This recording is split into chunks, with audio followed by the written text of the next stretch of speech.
Thank you, ladies and gentlemen. Be seated. All right, your next witness. Your Honor, we'd like to call Laura Amber Heard to the stand. All right. Amber Laura. Do you solemnly swear or affirm to testify truthfully in this case and account of law? I do.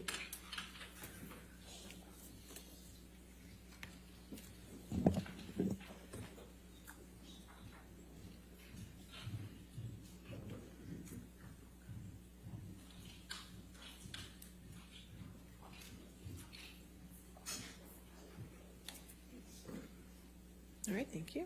All right. Thank you, Your Honor. Will you please state your name Yes, it's Amber Laura Heard. and what is your address? I live in Yucca Valley, California. And how old are you, Amber? I am 36. I just celebrated. Okay. And do you have a daughter? I do.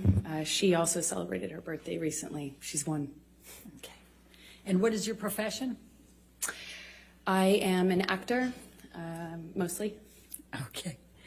Now, why are you here? I am here because my ex-husband is suing me for an op-ed I wrote. And how do you feel about that? I struggle to have the words. I struggle to find the words to describe how painful this is. This is horrible for me to sit here for weeks and relive everything. Hear people that I knew, some well, some not. My ex-husband, with whom I shared a life,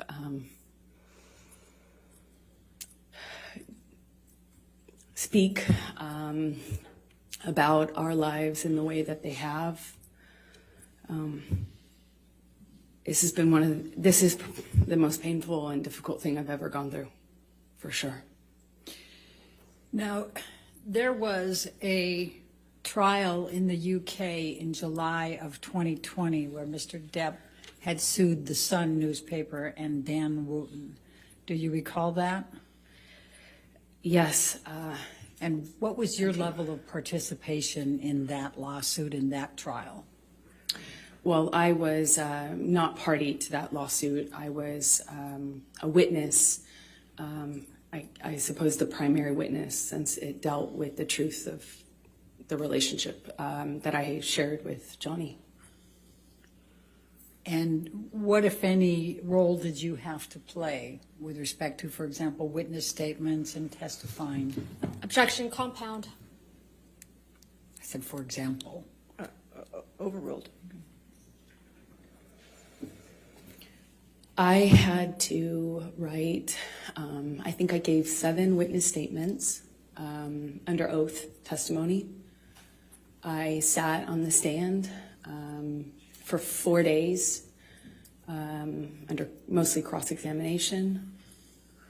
And up until this point, it was the hardest thing I had ever had to do. Thank you, Amber. I'm going to take you back, and if you can just tell the jury a little bit about your background. Tell us where you grew up. I come from Austin, Texas, a small town outside of Austin that you probably haven't heard of. No one has. It's called Maynard.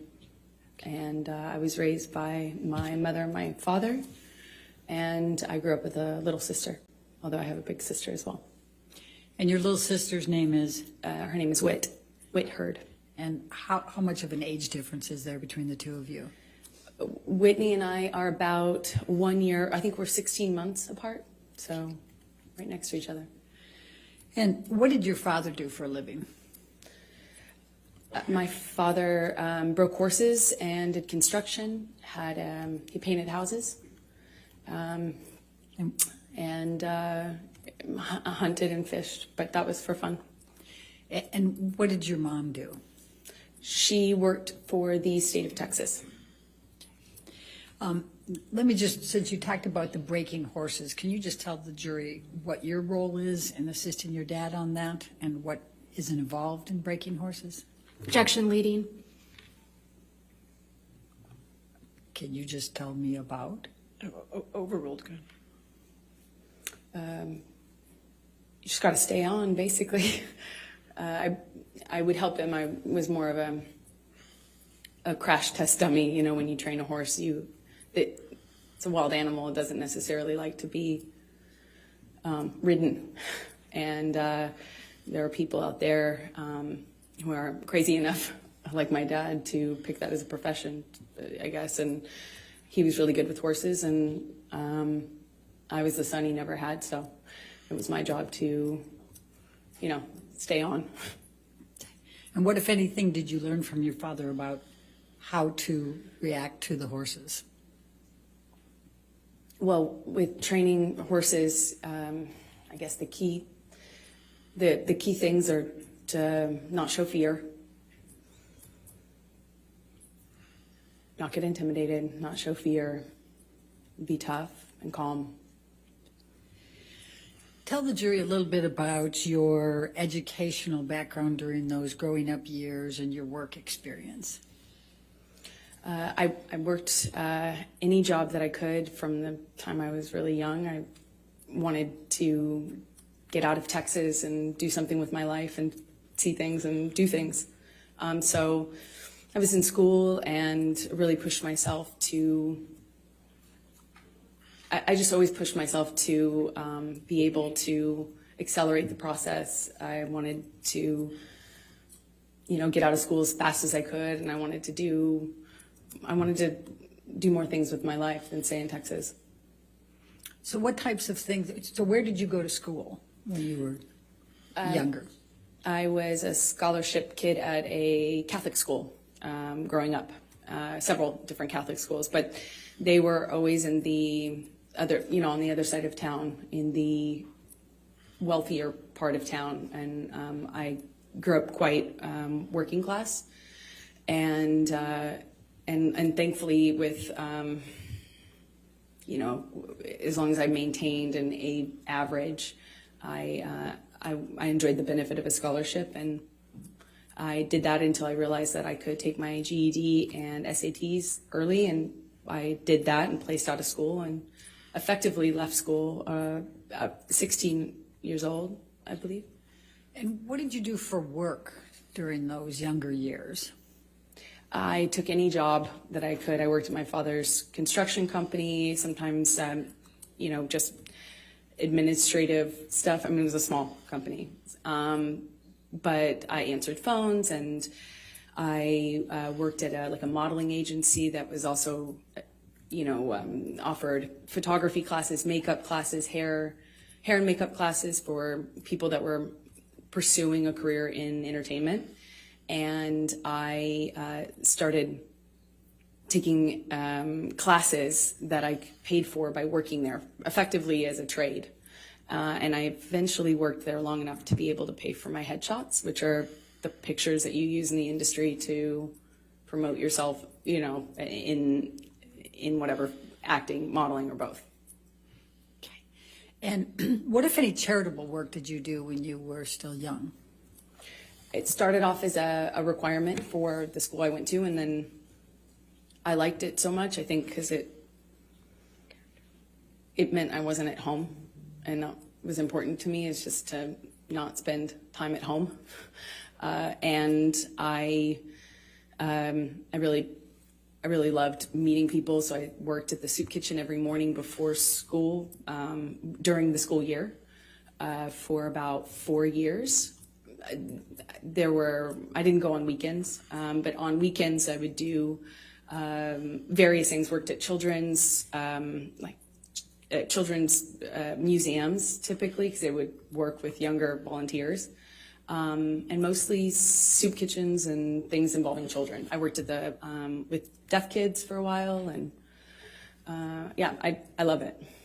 And when you worked with deaf kids, what, if anything, did you do to learn to be able to work with them? Objection leading and 404. And relevance, Your Honor. Overruled. Well, I taught myself how to sign basic sign language, and then I I pursued it. I audited a course at the community college, which I ended up going to get out of high school early later on. But I would audit classes. The teachers never wanted to kick the, random 12-year-old out of their class, I suppose. So I remarkably was able to audit, I think, the majority of 2 semesters, and that's also helped me learn. So how did you end up in Los Angeles? I did a small job in Texas where I played a part in a movie, and the actor in the movie that I was playing opposite had an agent visiting him from LA, and I met her on set, and she said that she had heard about me from another bit part I did. I was taking jobs in Austin for really anything, to be an extra, to apply I did makeup once. No job was too small or, for me. So I put myself out there, and she had heard about me, and she said, I have heard about you in this town, and I'd love to meet you in LA if you're ever out in LA. And I was like, when can I come? And she made an appointment with me for the following week, and I used all but $180 or something to get out there, and I landed. I didn't know anyone. I was 17. And I've effectively been there ever since, I suppose. So when you arrived in Hollywood, please tell the jury what you did to get moving there, get going. I went to every audition, every casting, every meeting, every appointment that I could. I put myself out there. I didn't have a car because those were expensive.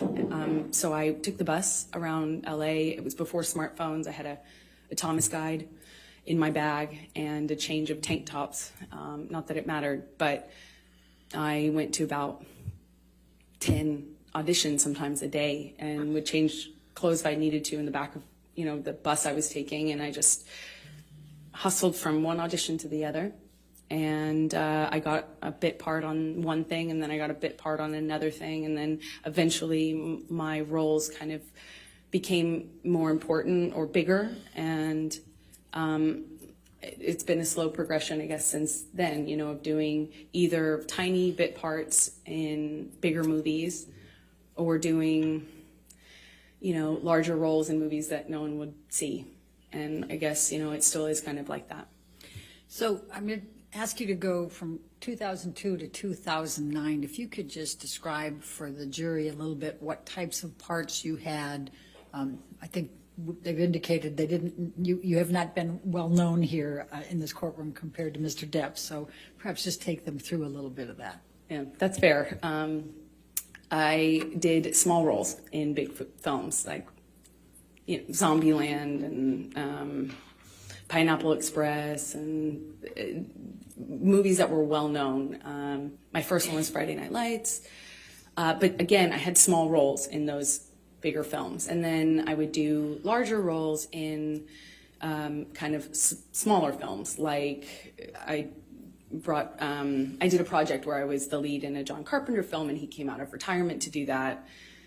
And that's kind of how it was in terms of my career for those that first initial 10 years or so. It was just going from slightly bigger role to slightly bigger role, and just working my butt off. So I'm going to take you up to 2008. Did there come a time that you auditioned for The Rum Diary? Yes, I auditioned for that in about 2008, I believe. Please describe for the jury your experience in auditioning for The Rum Diary. Well, I auditioned a few times, which is common in my work. You get a call back, as they say. And I think I had at least one, maybe two callbacks with the director. And then I got a call saying that Johnny, who at the time was, I think I knew that he was producing it as well, was doing a project that was something very personal to him. He was reprising his role as his late friend, Hunter S. Thompson, and it was a very important project to him, and that he wanted to meet me in person. I thought I would be going for maybe an audition, but it was just a meeting. I went to his office and met with him for a few hours. And what did you talk about during those few hours? We talked about books and music, poetry. We liked a lot of the same stuff, obscure writers and, interesting books and pieces of poetry that I haven't heard anybody else reference or know or like. And he was very well read and charismatic, and I think I left the office with a few books that he gave me, and we spent the whole time just talking about things that we care about. And I was so surprised that somebody, I knew who he was. I wasn't familiar, I wasn't a fan of his work. I wasn't familiar with him, but I knew who he was. He's one of the most famous people in the world. So it was already a weird thing to go and get called into his office. And, I'm a no-name actor. I was 22, I think. And I thought it was unusual. It was weird because he was twice my age, and he's this world-famous actor. And here we are getting along about obscure books and weird, old blues. And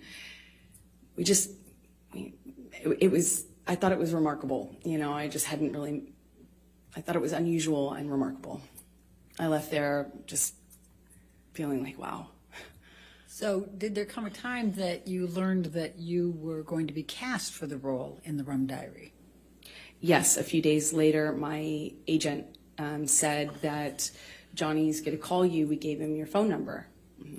I was like, oh, okay.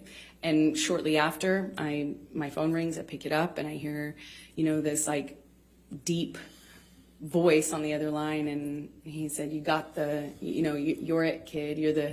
You're the dream. Hunter wrote this part, and you're the dream. You're it, kid." I was like, and amazed. Please describe for the jury what that means. What was the Rum Diary and this Hunter Thompson? What was the concept here, and what role were you playing? Well, it was my understanding that he was bringing to life his late friend. And what he told me was that this character is supposed to be the dream woman, like the dream, American dream. And so I knew what he meant. He indicated to me when he told me I got the role that I was that, that I was the dream kid. That's what he said. So did there come a time that you started filming The Rum Diary? Yes, I'm not quite sure how much. I think we started filming in maybe March of 2009. And where did you film The Rum Diary? We shot it in Puerto Rico. And describe, if you can, the events of the filming and your interactions with Mr. Depp during that time. It was a bit surreal, filming in a place like Puerto Rico. It was beautiful. It takes place in the 50s, so everything really looked beautiful.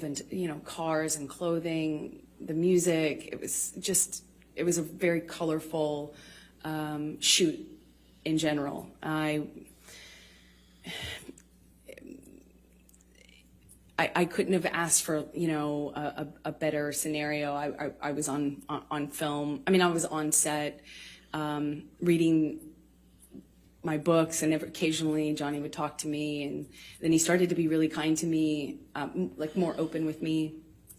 When we'd have hot days filming, there'd be this big SUV pull up, and a security guard would kind of usher me into this car, and it would have the AC blasting, and I'd be sitting in the back of the SUV just thinking what a strange experience the whole thing was. And we didn't really have a whole lot of interaction on set until we did a scene that involved kissing. We had a kissing scene, and it didn't feel like a normal. It didn't feel like a normal scene anymore. It felt more real. There are certain things that you do in the job to be professional, like when you have to do that sort of scene, and you don't you don't use your tongue if you can avoid it. There's certain things that you do to just maintain a certain line, and it just felt like those lines were blurred. I mean, he grabbed my face and pulled me into him and really kissed me. But we were filming a scene. Did he use his tongue? Yes. Okay. Did you celebrate your birthday while you were in Puerto Rico? I did. I celebrated, I think, maybe my 23rd birthday there.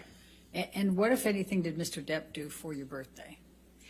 Well, we were already kind of talking about books and poetry and things like that. He gave me a few really beautiful poetry books.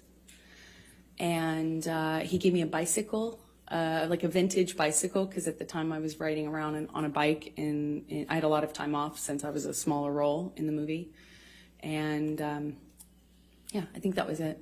Okay. Now, did there come a time that you ended up visiting him in his trailer? Yes, I think we would hang out after or in between scenes or in between setups. We often were, talking about things and would continue the conversation into the trailer, often with the director. Bruce Robinson was his name. And then at one point we talk about wine. It's another thing that Johnny and I shared in common, a love for wine, red wine. And we were talking about a kind of wine that I enjoyed, and I was, going on about how great this bargain wine was, and I didn't understand, how much more sophisticated Johnny's taste in wine was. So I was going on about the virtues of Malbec or something, and I brought him a bottle of this wine, and I set it down. And at some point, I'm going back to get back to set, and he kind of kicked his foot up in the air and basically kind of lifted the back of my bathrobe up. And Can I just stop you there? Why were you wearing a bathrobe? because I was doing a scene, it was a period film, so it took place in the 50s. And so I had all of this old undergarments that are for that time era on. And the scene involved me changing. So I had all the costume on. And he kind of picked up the back of my robe with his boot. And I kind of turned around and laughed, giggled, I didn't know what to make of it at the time. And I just kind of giggled and batted it away playfully. And he kind of playfully kind of pushed me down on this bed sofa that was in his trailer, just playful and flirtatious. And he said, "Yum." And he kind of lifted up his eyebrows like that. And I just giggled, laughed it off, kind of batted him away, and, moved on, went back to set. And were you in a relationship at that time? I was. Okay. And was Mr. Depp in a relationship at that time? That was my understanding, yeah. Okay. And did anything else of significant happen during that time period while you were filming with Mr. Depp, other than what you've told us? We just had this, it was a friendship, flirtatious thing. I felt chemistry. I felt this other thing that went beyond the pale of my job, for sure. Johnny clearly felt that way about me, had indicated to me that that's how he felt in many different ways. But at the same time, we were both in relationships, and it is a job, and, it was intimidating, and I just remember feeling kind of intimidated and a little nervous about that. And I also was in a relationship, so we went our separate ways, and I didn't hear from him for a long time. And that's, so approximately how long were you filming in Puerto Rico for the Rum Diary? A few months is my best All right, guess. and when you left Puerto Rico in the filming, when is the next time that you had any contact from Mr. Depp? And contact could include anything, communications, written communications, as well as telephone or otherwise. We had no contact until Johnny called me on the phone one day, and I was driving, and he invited me over to his home in California, in Beverly Hills, and it was out of the blue. I didn't even have his phone number, so it was quite unexpected. He called me a second time, but I don't think we actually connected, or we didn't stay on the phone because we didn't really speak. But the first time was the only time I actually spoke to him, and he invited me over to his house under kind of he said that, we could get Bruce, who was the director, to come over, something about the movie, but it was clearly not about the movie, if you know what I mean. It was, so I said, I said, my friends are in town, and I'm busy with that, and kind of hung up, feeling really startled, that didn't know what else to do. What, if any, gifts did Mr. Depp send you during that time period after you filmed The Rum Diary? He sent me several gifts. He sent me a beautiful dress, one that I wore in the movie, with a beautiful handwritten note, said happy wrapping, and made a reference to the dress being wrapping paper. He sent me a few gorgeous, expensive, what I can only assume are expensive, collectible books, items. And then when I was away filming on a different job, he he did send me some guitars. I know one delivery, I was informed about one delivery, and my partner at the time intercepted the attempt to deliver and called me immediately and said, "What should I do?" And I said, "Send it back." And she did, and she indicated that there was another one that had already previously attempted delivery, and it was also rejected. I sent it back because I wasn't there, and I wouldn't have accepted it anyway. Okay. Did there come a time that you ended up having to go on a press tour for The Rum Diary? I got a call for the Rum Diary press tour in the fall of 2011. So that's close to 2.5 years after you filmed? I'm an actress, not a mathematician for a reason. Roughly, yes. Okay. And could you please describe for the jury what a press tour is? Just explain it to them. Well, you take a movie once it's completed, and if it doesn't have distribution, you, as part of the promotion of that movie, you go to these various places, normally cities like London or New York, and you do press events in those cities to kind of promote the film, and you go to place talking about the film. And so you were then called to participate in the press tour for The Rum Diary? Yes, I had just finished going through the process of separation with my former partner, and I was moving and going through that, and I got a phone call saying, "Remember that movie you did in Puerto Rico? Well, they want you for the press tour." And I said, well, perfect timing. And we did that, I think late October 2011. Okay.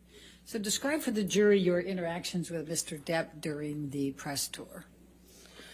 Well, on the the beginning of the tour was Los Angeles, where we both lived, and we did a press day, normal press day, and then at the end of it, I was invited by Johnny to come up to his room to have a drink with him and the director of the film.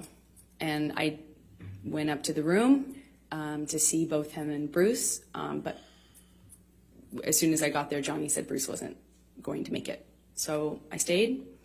Johnny and I started talking. He asked me about my relationship. I said, well, you know, I'm going through it. I'm going through the separation right now, and it's been, you know, rough couple of months, but that's normal. And he said, well, that's same with me. You know, it's been, I can't remember exactly how long he said it had been, but that he had split from the mother of his kids, and said that he understood. All right, and then what happened next?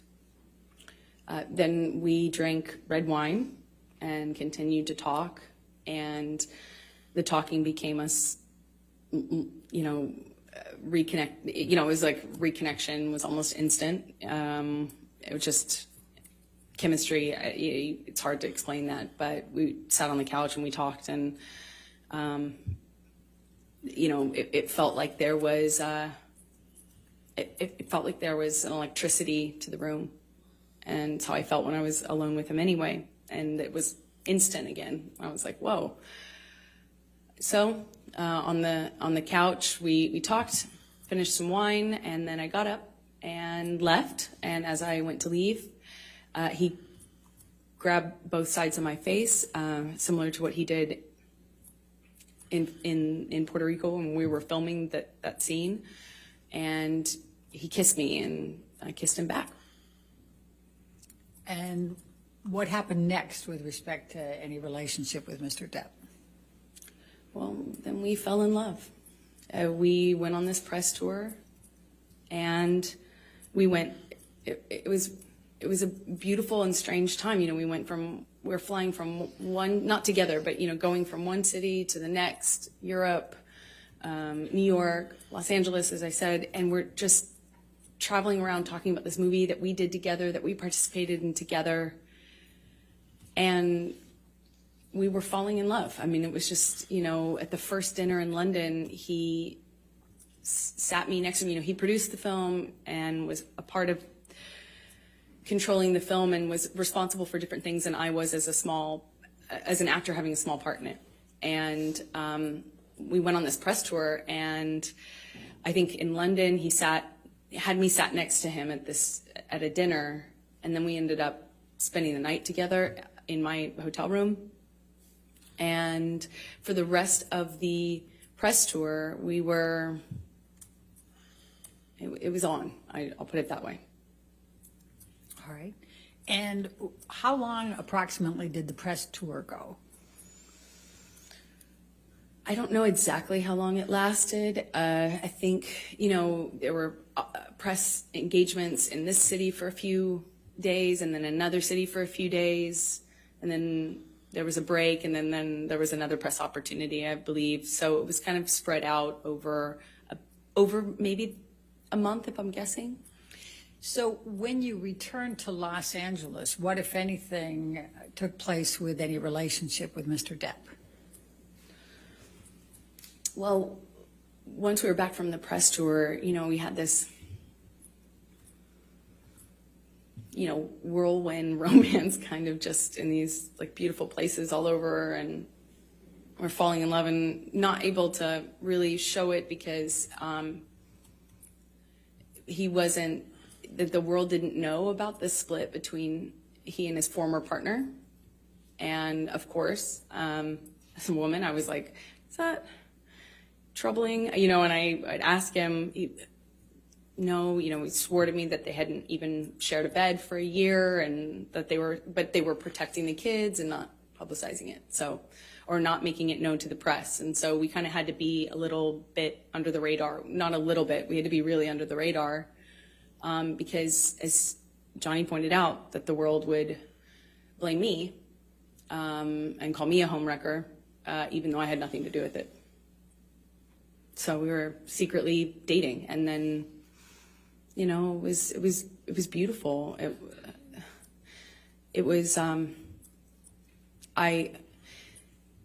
felt like this man knew me and saw me in a way that no one else had. I felt he understood me. I felt he understood where I came from. I felt that, like, when I was around Johnny, I felt like the most beautiful person in the whole world. You know, it made me feel seen, made me feel like $1 million. And that kind of feeling where, you know, he's just lavish gifts and lavish expressions of love, and how he had never met a woman like me. I mean, I remember he took the foil off of this bottle and put it on my ring finger, and I had only been with him like days, you know, or maybe it was weeks at the time. Yeah, it was probably about a few weeks, but it just felt very intense. But we weren't doing normal life stuff. We weren't like stuck in traffic with each other. We weren't going to the grocery store and doing life. We were like hiding in these places around the world. He has so many homes. And so we'd be in one of those homes, or my home at the time, and it would be like a bubble, like we were in this little bubble of secrecy, and it felt like a warm glow, as we would say. Just music and the kind of books that we both loved, and poetry that we both knew by heart, and it felt like a dream. It felt like absolute magic. So while you're dating, I take it you're dating at this point, right? Yeah, sorry, While you're falling in love, you're also dating, right? Okay. Yes. Did there come a time early on that you ended up going to his Bahamas Island? Yes. So shortly after, you know, I think started dating October of 2011, and you know, as I mentioned, this bubble, you know, where he'd come over to my house and not leave for like 3 or 4 days, you know, just smoking cigarettes and playing music and reading poetry to me or painting me, or, you know, just talking. And then he would disappear. And there'd be just no way to get a hold of him, no way to contact him. At first, I didn't really think anything about it, but he disappeared at one point, and then came back and said he was dealing with some health issue, and would I join him in the Bahamas? And I think that's when I learned he had an island. And I was on a trip with a friend of mine in Spain, and it was for the holidays, and I kind of rerouted my trip so I could come and land in LA landing in Miami instead of LA, so I could go and meet him on the island. And he had Keenan come and meet me on that trip, like in Miami. I get off one plane, get onto another, and go and join him on his private island. And I noticed he was drinking Beck's and tea, like lots of tea. And I didn't foolishly think anything of it. I just, you know, thought the man really, seriously, I missed it before, but really, really loves tea. And we had this beautiful, I don't know, less than a week probably, trip in the Bahamas, a private island, beautiful sandy beaches. It's a scene that you just don't, I had never experienced anything like that. It was a beautiful place, a beautiful time, and I fell head over heels in love with this man. So after the Bahamas, I assume you came back, and are we talking now early 2012? Yes, that's correct. Okay. So what were you doing work-wise while you were dating him in this early stage? What I always do, I would be taking job to job to job, going from one movie to the next, mostly not filming in LA. So weirdly, you live in LA to go shoot on location in other places. So when I was in town, we would go back to this bubble, like insular bubble with beautiful, blaringly loud music and no one else and nothing else. And then, you know, I'd go off to work. And so would he. Well, eventually, yeah, he left to shoot Lone Ranger, I believe. Okay. Now, we've heard a little bit about Lone Ranger, and that's about mid-2012, is that right, when he was shooting that? That sounds right, mid-2012, yeah. And were you shooting anything at that time? I was shooting,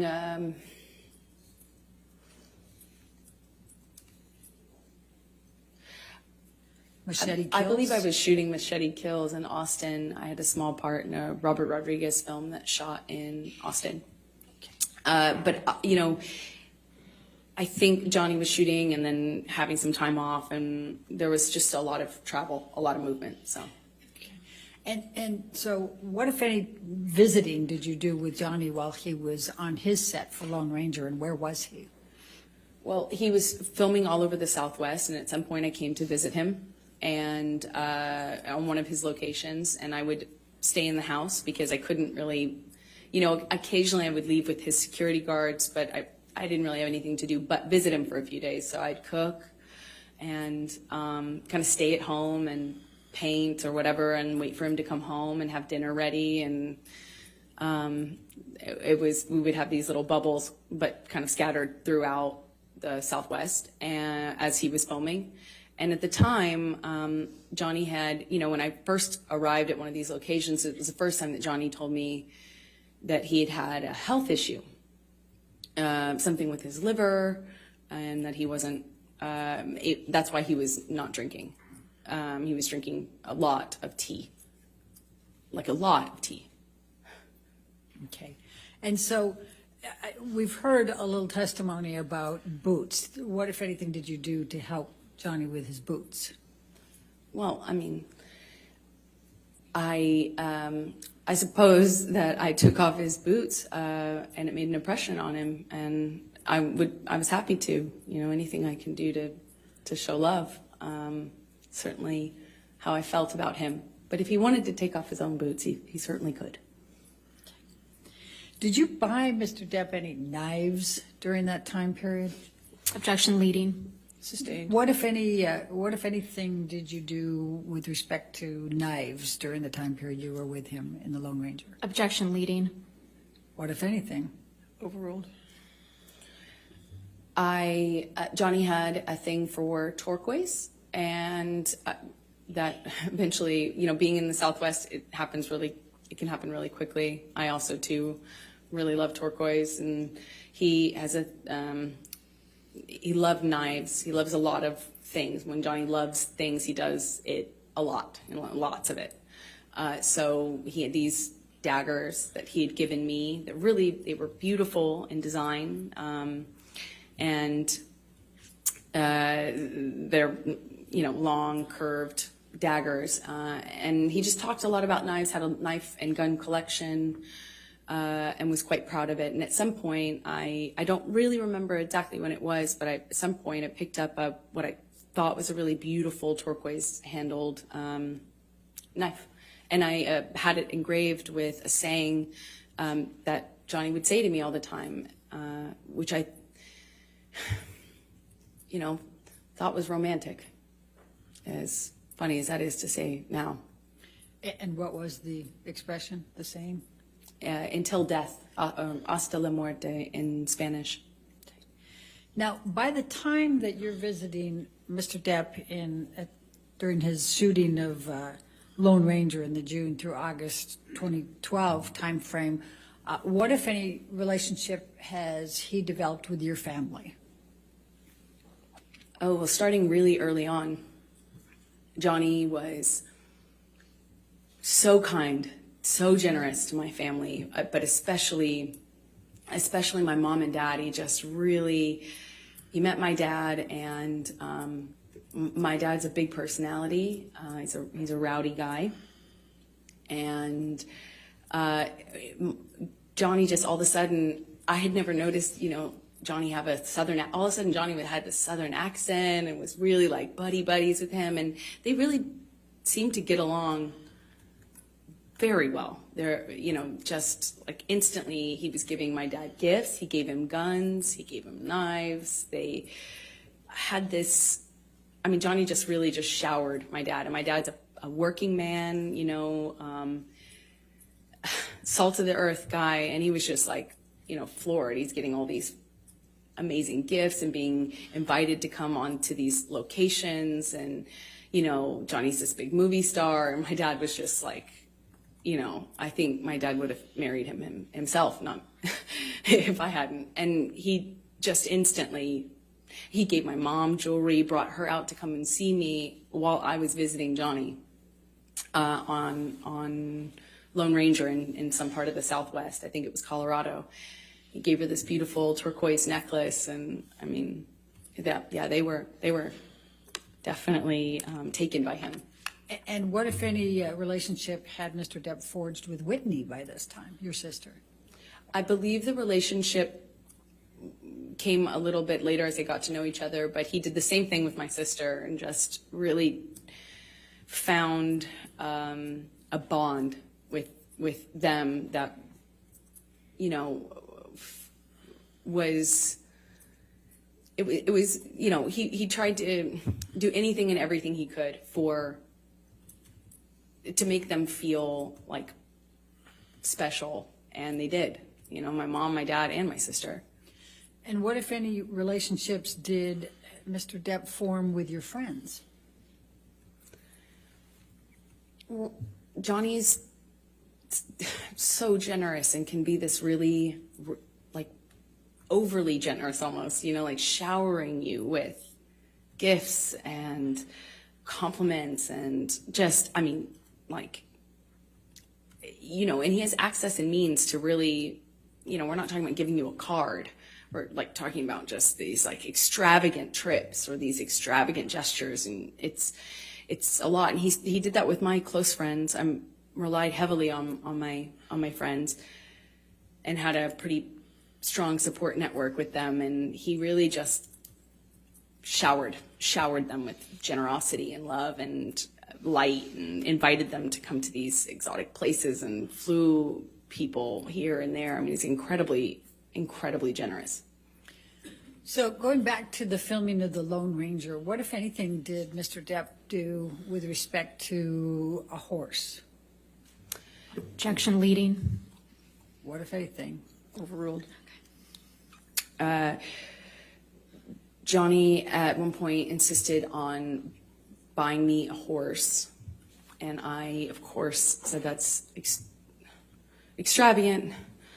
There's no way I could accept that. That's also, how will I take care of that horse? You know, it's so extravagant. So I said no, of course. Eventually, he got a hold of my dad and worked it out with my dad, like what kind of horse to buy, and then showed me a picture of this horse and said, "It's yours. It's coming here." I think it was being transported, and he said, you know, that he had my dad's help on it, picking out. And you know, I grew up on my dad's horses. You know, I grew up riding with my dad, so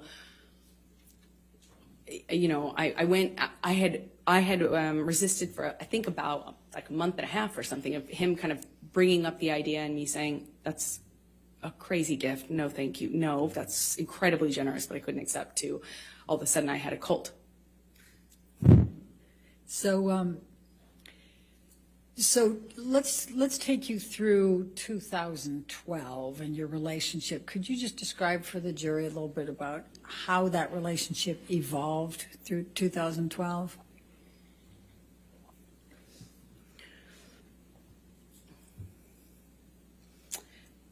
It was always intense. It didn't become intense. It almost started that way.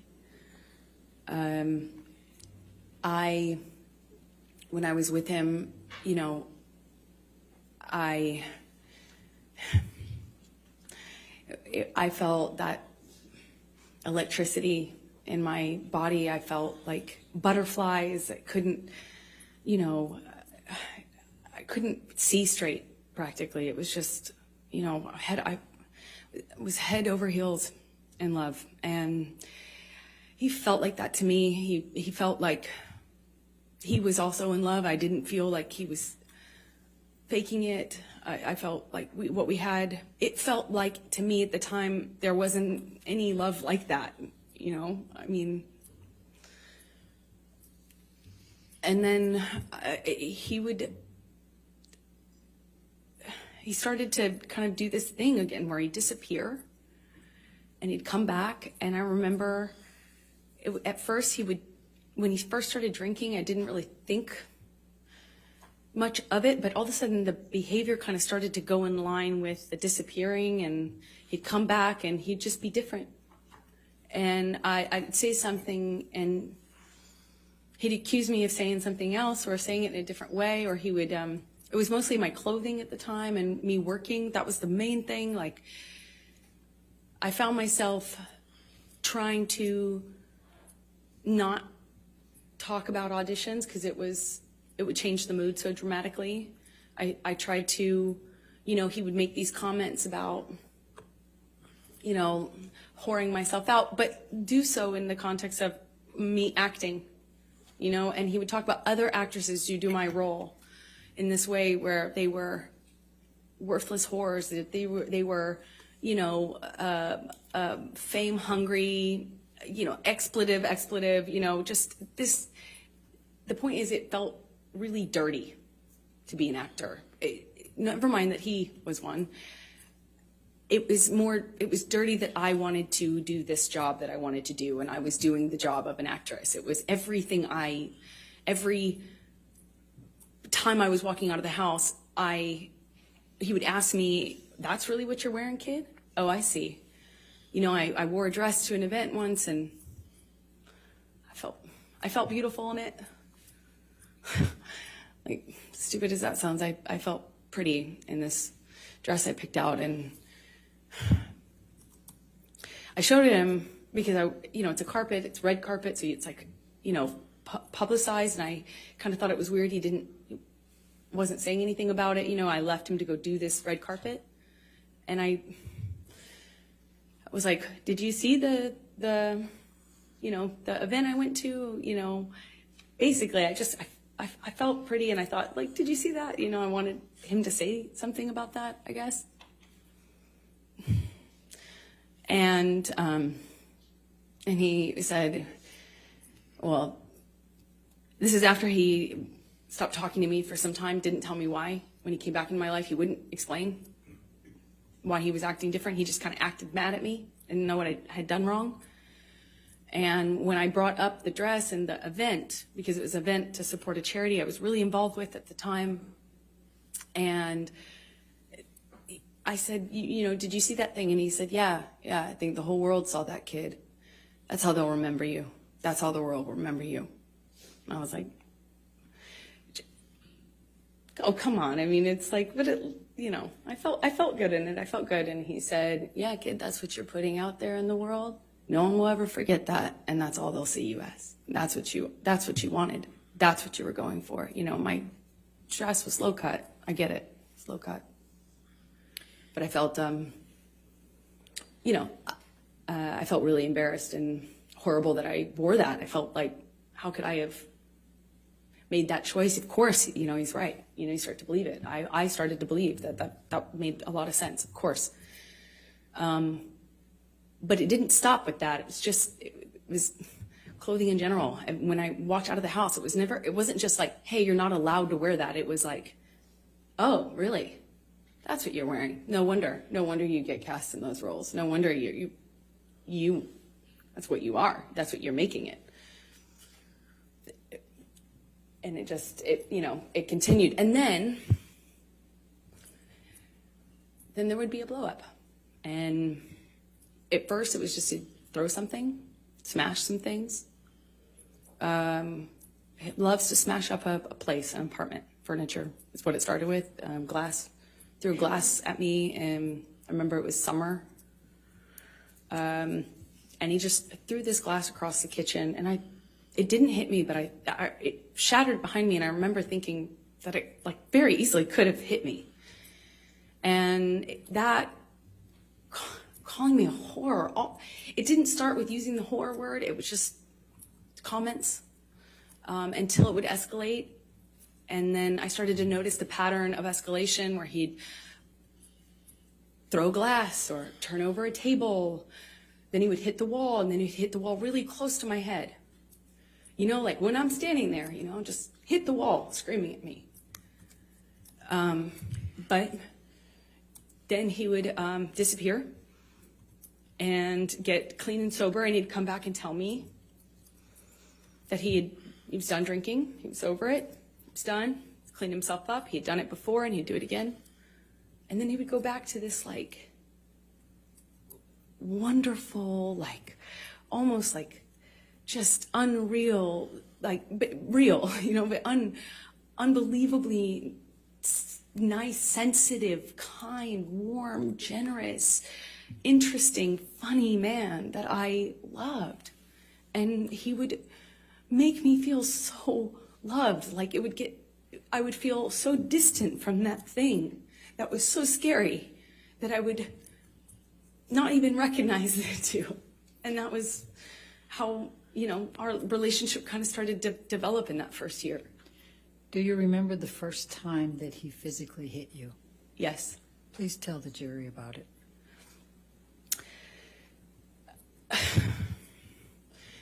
It was it's seemingly so stupid, so insignificant. I will never forget it. It changed my life. I was sitting on the couch, and we were talking. We were having a normal conversation, you know, just there was no fighting, no argument, nothing. And he was drinking, and I didn't realize at the time, but I think he was using cocaine because it was like there was a jar of cocaine out on the table. I realize that sounds weird, but it was like an actual vintage jar of it. But I didn't see him use it at the time, so I didn't really factor that in. I just, you know, he's drinking and we're talking, and there's music playing, and he's smoking cigarettes, and we're sitting next to each other on the couch. And I asked him about the tattoo he has on his arm. And to me, it just looked like black marks. I didn't know what it said. It just looked like muddled, faded tattoo that was hard to read. And I said, what does it say? And he said it says wino. It says wino. And I didn't see that. I thought he was joking. Because it didn't look like it said that at all, and I laughed. It was that simple. I just laughed because I thought he was joking, and slapped me across the face. And I laughed. I laughed because I didn't know what else to do. I thought, this must be a joke. This must be a joke, because I didn't know what was going on.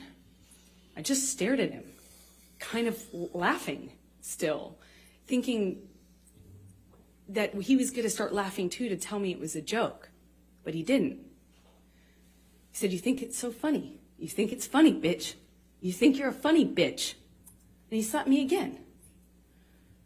Like, it was clear it wasn't a joke anymore. And I stopped laughing, but I didn't know what else to do. You know, I didn't know what to do. You would think you would have a response, but I, as a woman, had never been hit like that. I'm an adult, and I'm sitting next to the man I love, and he slapped me for no reason, it seemed like, and I missed the point. It was that stupid. Second slap, I know he's not kidding, but I don't know what else to say or do, so I just stared at him. I didn't say anything. I didn't react. I didn't move or freak out or defend myself or say, "What are you doing? You're crazy." I just stared at him because I didn't know what else to do. And he slaps me one more time. Hard. I lose my balance. At this point, we're sitting next to each other on the edge of the couch, or I was on the edge of the couch. And all of a sudden, realizing that the worst thing has just happened to me that could possibly happen to you, I realized that I wish so much he had said he was joking. Because it didn't hurt. It didn't physically hurt me. I was just sitting there on this carpet, looking at the dirty carpet, wondering how I wound up on this carpet and why I never noticed that the carpet was so filthy before, and I just didn't know what else to do. I didn't know what to say. I didn't know how to react. I just sat there thinking, how much time do I have till I figure out what I need to do? Because, God, did he just hit me? No, I didn't want to leave him. I didn't want this to be the reality. I didn't want to have the man I was in love with. I know you don't come back from that. You know, I'm not dumb. I know you can't hit a woman. You can't hit a man. You can't hit anyone. You can't just hit somebody because I knew it was wrong, and I knew that I had to leave him. And that's what broke my heart, because I didn't want to leave him. I thought if I got up out of that room, I would leave the best thing that ever happened to me. And I wish I could sit here and say I stood up and I walked out of that house and I drew a line and I stood up for myself. But I was just looking at the dirty carpet, trying to will myself to get up, to walk out of the door, because I knew I needed to. And I really slowly, I stood up, and I remember looking at him in the eye and just looking at him, frankly, because I didn't know what else to do. And before I know it, he starts crying. And, you know, like, I had never seen an adult man cry. I didn't even really see my dad cry at my grandma's funeral. You know, it's weird. And he's crying. Tears, just falling out of his eyes. He gets down on his knees and he grabs my hands and he's touching my hands and he's saying to me, I will never do that again. I'm so sorry, baby. I put the fucker away. I thought I killed it and it's done. I thought I put the monster away and I've done it before. It's done. But on his knees. And I didn't have words. I didn't know what to say. I just remember thinking that it was just, he was crying. He seemed so sorry, but I knew I couldn't just forgive him because right? That means it will happen again, no? You know, like I've seen the health class videos, like everyone else. And I got up in my car. I walked to the car. I didn't say anything. I made a point to not say, oh, it's okay, or anything like that. I just didn't say anything. I got up, I went to the car, I sat in my car, and I felt like I sat there forever. I didn't want to turn the key. I just leaned my head up against the window, and I remember just seeing my breath on the windshield, you know, on the glass of the window of the door, just seeing my breath and trying to will myself to have the strength to know what I should do in this moment, because I was heartbroken. And I sat there for a long time, and I eventually turned the key and drove home.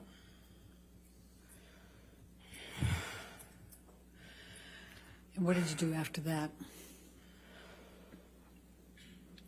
I don't know. I don't remember what I did when I got home. I don't remember.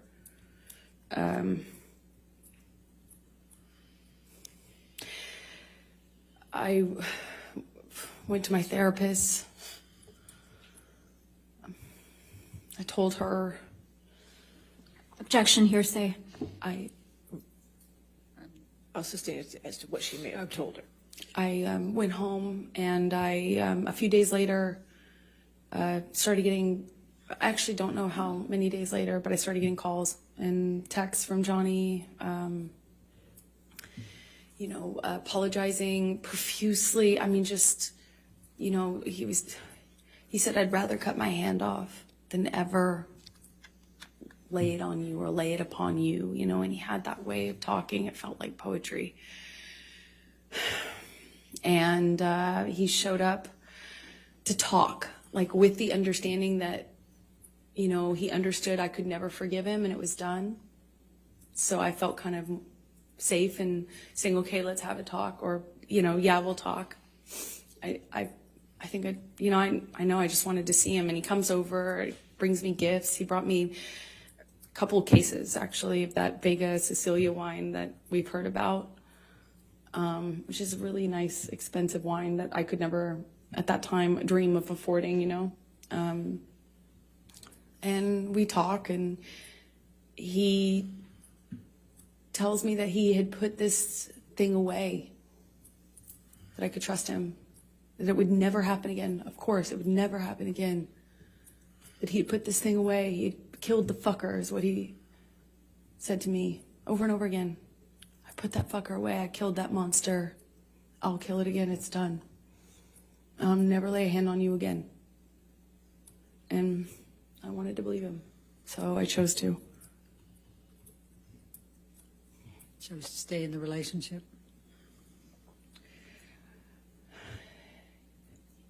Yeah, I did. I believed it, but, you know, I believed it wouldn't. I believed that there was a line he wouldn't cross again, and that was it.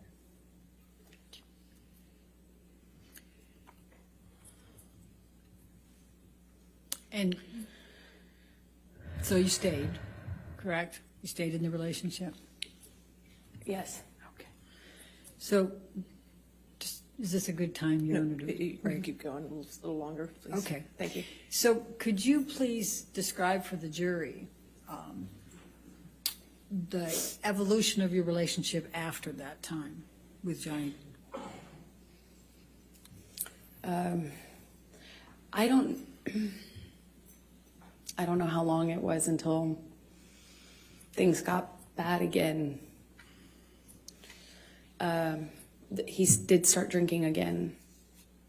I remember it was almost, you know, he'd start drinking again, the disappearing thing, the coming back. He'd come back like in the middle of the night to my house. And it would be unclear to me, you know, drunk, often really drunk, and kind of accusing me, but not directly. Nothing was very direct. It was a lot of accusations, but they were veiled. You know, what I was wearing, who I was with, why didn't I text him back? I didn't text him back right away. This was when I was at my place in Orange. Sometimes he would show up to catch me. Like that was a pretext for coming over. And by the time we were done talking, I would have thought I had convinced him that I loved him, that I only loved him, there was no one else, and then that we were back in an upswing and would go back to good, loving, like sick, romantic love, like kind, sweet, velvety love. And then it would be something I said, why did you say it that way? You know, if I had to leave for an audition, I could guarantee that when couldn't guarantee, but 2 of those in a row, and when I came back, he was angry at me, you know, and I wouldn't necessarily know why. And then he started accusing me of things, probably, like, at first it was indirect, and then it became really direct. Then the punching of the walls next to my head, which is a constant at that time in 2012 when he was drinking. Eventually that became, you know, him accusing me of cheating. I'd defend myself. I'd say, you know, that's crazy. You're wrong. I would never. The normal things.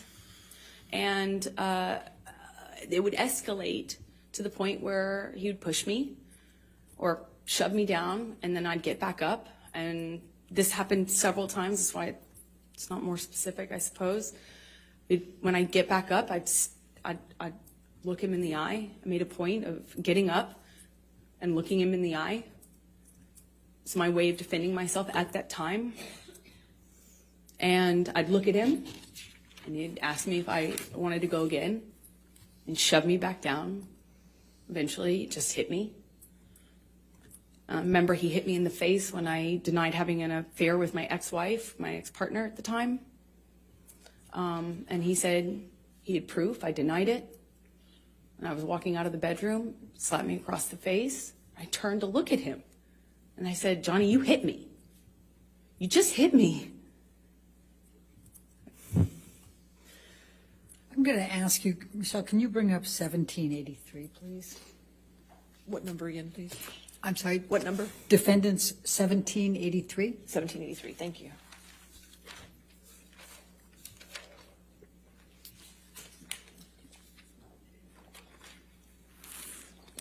Do you recognize this picture?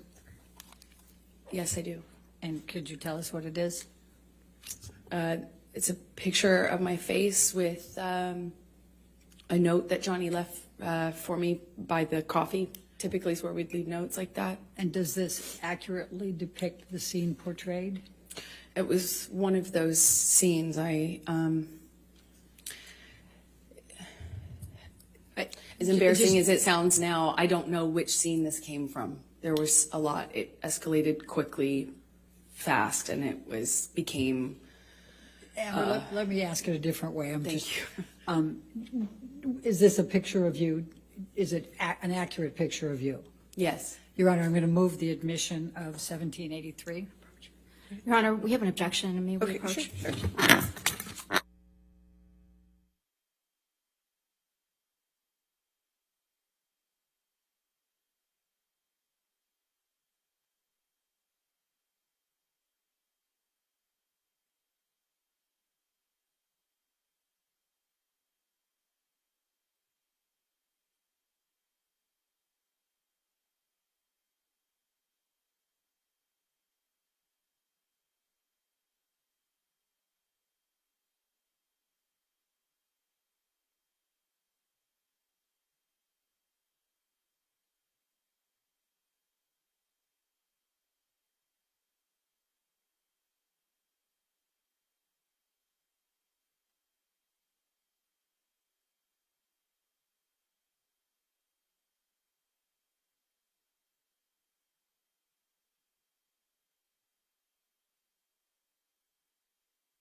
Would you please describe for the jury some of the cycles you had with Mr. Depp through 2012? So, in 2012, the violence was pretty, relative to what it became, pretty, slapping, backhanding. Well, it went from this eggshell kind of, you're walking on eggshells, nothing you're doing is kind of right, but you don't know what you're doing wrong. And then I was doing something wrong clearly, but it was unclear within the scope of an argument what I was defending myself against. So it would shift from a rumor he had heard that I was with a friend, or I had been photographed standing too close to a male person. That was a person I had had something with, and I was lying to him about, and it would be eggshells, accusations, and then he would explode.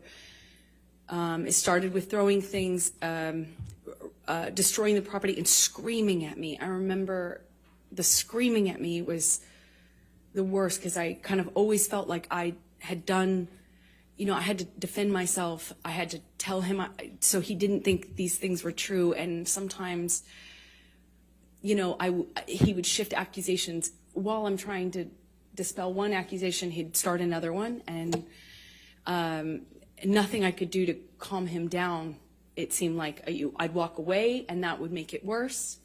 I remember in my apartment in Orange, he would grab me by the hair, or he'd grab me by the arm, pull me into him, scream at me that way. He'd smash things around me. Then he would smash things very close to me. And then he would just hit me. And it started with slapping, and it got to be like repetitive slaps where he'd hold me in a position and slapped me multiple times in a row, then it would be, eventually I later would either push him off of me or I'd try to hit his hands away from me. I'd try to, not in 2012 so much. At that time, I was mostly, my defense was, I'd go some other place. Like, I don't know how to describe that. It was, I'd focus on something else. I'd stand up, look at him, try to stand up to him that way. Later, I adopted other kind of strategies to deal with it. But at the time, in 2012, it was, he'd have this blowout and then he would leave, disappear. And I'd be committed to not talking to him. I'm done with this relationship. I can't take it anymore. I said that so many times. And then he'd come back, clean and sober, telling me either he had a chip. He didn't have any chips, but he would say, I've gone to meetings. I have a sober companion now. I'm doing this program. I'm reading this. I'm doing this. And he was done with drugs and alcohol for good this time. And he'd come back in my life, and with the combination of him being sober and having gone through this horrible thing where I felt like my heart ripped out of my chest, like a relationship ending is hard, I think, for anyone, but ending under that circumstance is really painful. And so when he'd come back, it would almost feel like a solution to that. And it would feel great, and we would be good again, and he'd be extra nice and extra apologetic and extra loving, and then we'd be back in the good bubble, the warm glow. And eventually it'd get bored, and then I'd see him drinking again. When I started to get upset, noticing the pattern of the violence going with the drinking and drugs, then he started sneaking it. So it became less clear, and I'd have to look for clues as to what he was on. So I just knew how to react, Johnny on speed is very different from Johnny on opiates. Johnny on opiates, very different from Adderall and cocaine Johnny, which is very different from Quaaludes Johnny. But I had to get good at paying attention to the different versions of him. 2012, I was in the beginning stages of this, just learning these patterns. I was just learning that drinking kind of correlated with the violence. And did you confide in anyone about these issues you were having? I think she can Objection, say hearsay? I think she can say if she told anybody. As long as she doesn't say what she said. Right, right. So did you tell anyone? Yes, I did. Who did you tell? I told my therapist. I eventually told my mom. And let's go ahead and take a look at Defendant's Exhibit 150. 150.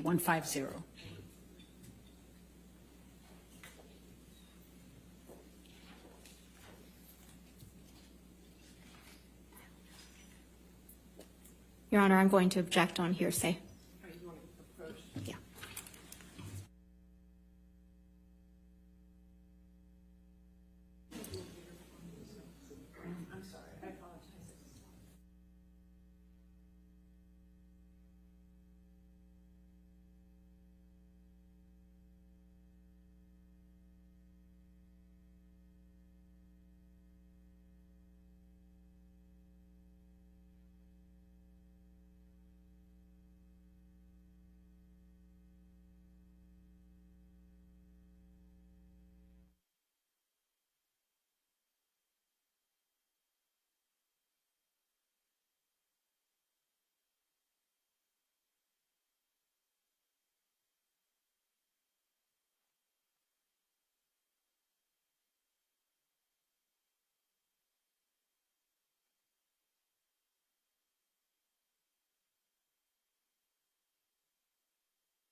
Why did you decide to confide in your mother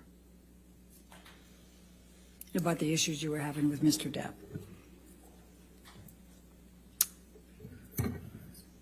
I think I felt safe talking to my mom because I knew that she understood these dynamics and she wouldn't judge me for staying with him, for loving him, even though this was happening and was happening to me.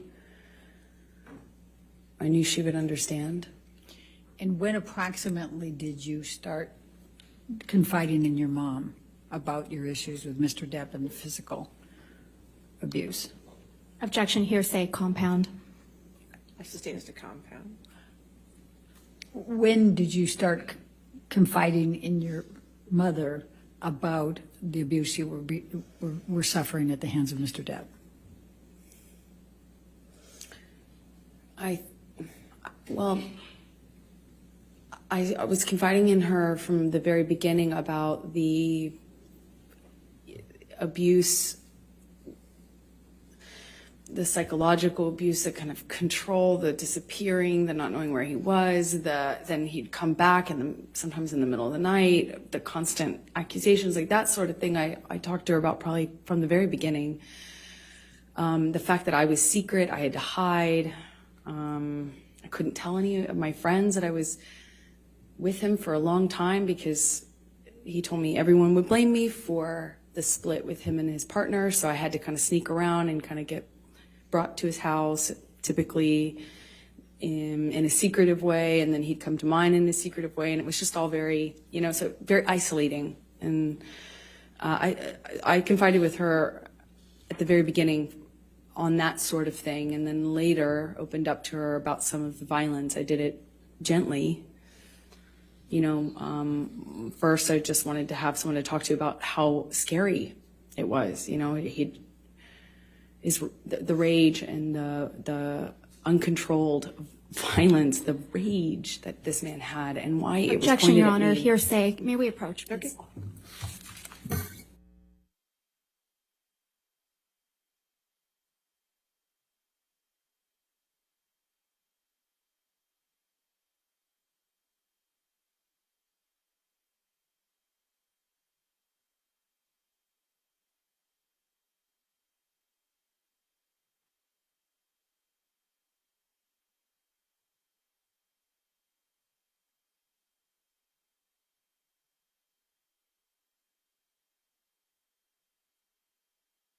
Ladies and gentlemen, we're going to go ahead and take our 15-minute afternoon break, so please do not talk about the case or do any outside research. Okay, we'll see you soon.